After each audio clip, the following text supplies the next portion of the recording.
Chers amis, depuis le début de mon engagement, je n'ai eu cesse de répéter que je suis homosexuel et pas gay. Si je précise de nouveau cela à l'occasion du bilan de notre Grenelle de la famille, c'est que cette distinction n'est en rien une subtilité linguistique de ma part. Elle revêt une réalité qui est la cause de ce qui s'est passé hier aux États-Unis, ce qui passe aujourd'hui en France et ce qui se passera demain dans toute l'Europe contre la famille. Le lobby gay est déterminé à détruire, et peu importe les moyens, les institutions du mariage et de la famille, aidé en cela par un certain lobby féministe, et je pense notamment aux Femen. Après la loi Taubira pour le mariage entre personnes de même sexe, voici que maintenant risquent d'arriver les conséquences directes de celle-ci, la PMA et la GPA. Le désir d'enfant, et je le sais, est une réalité sincère et douloureuse, mais nous, homosexuels, nous n'avons pas à demander pour autant à la société de bricoler quelque chose pour transformer cette réalité-là.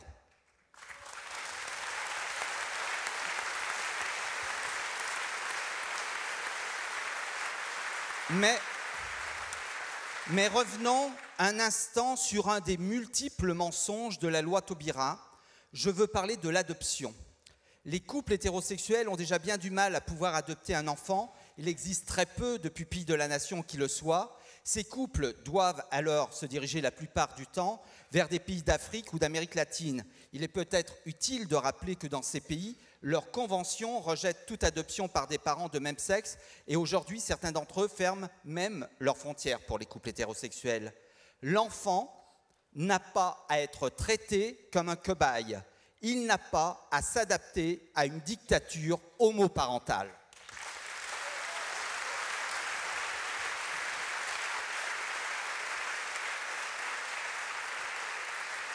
Le gouvernement, à force de vouloir faire des lois et des concessions pour le lobby gay, fait de l'apartheid, non seulement vis-à-vis des autres citoyens, mais plus encore vis-à-vis des homosexuels eux-mêmes, et je dis bien de l'apartheid, c'est-à-dire une politique ultra-minoritaire et communautariste à l'encontre d'une majorité de Français.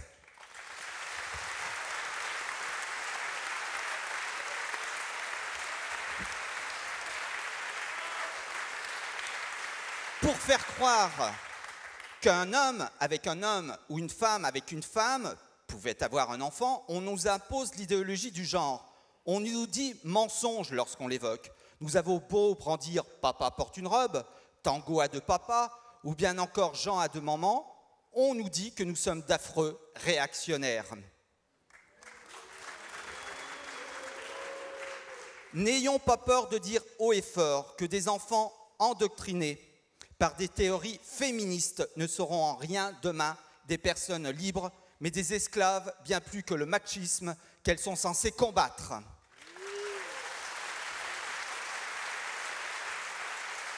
Une nation construite ainsi ne pourra adhérer qu'aux idées les plus ridicules et les plus aberrantes, et cela avec la même servilité. J'aimerais faire une comparaison hasardeuse, mais en réalité, je ne le pense pas. Le 4 décembre 2013, la majorité a adopté une loi pénalisant les clients de prostituées.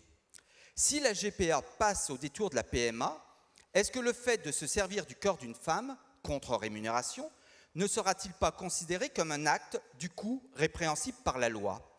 Ce n'est pas seulement moi qui m'interroge ainsi, mais la ministre des Droits de la Femme elle-même, quand elle dit devant l'Assemblée nationale, je cite, « La détresse de l'un ne se soigne pas par l'exploitation de la détresse de l'autre. Elle n'est jamais une justification. Depuis quand notre pays admettrait-il que la liberté aille au-delà de ce qui ne nuit pas à autrui? Depuis quand privilégierions une souffrance par rapport à une autre? Depuis quand le corps humain devrait-il être assimilé à un médicament? Depuis quand se soignerait-on aux dépens d'une autre personne? Pour une fois, vous avez raison, Madame la Ministre.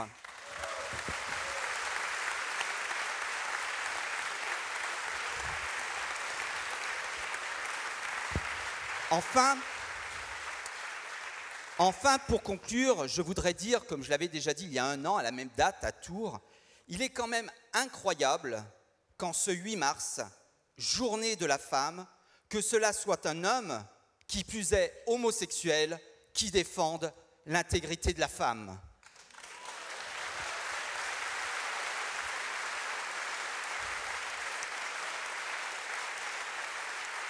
Lorsque je vois que ce sont des femmes elles-mêmes qui veulent exploiter la misère d'autres femmes, je me dis, dans quel monde vit-on?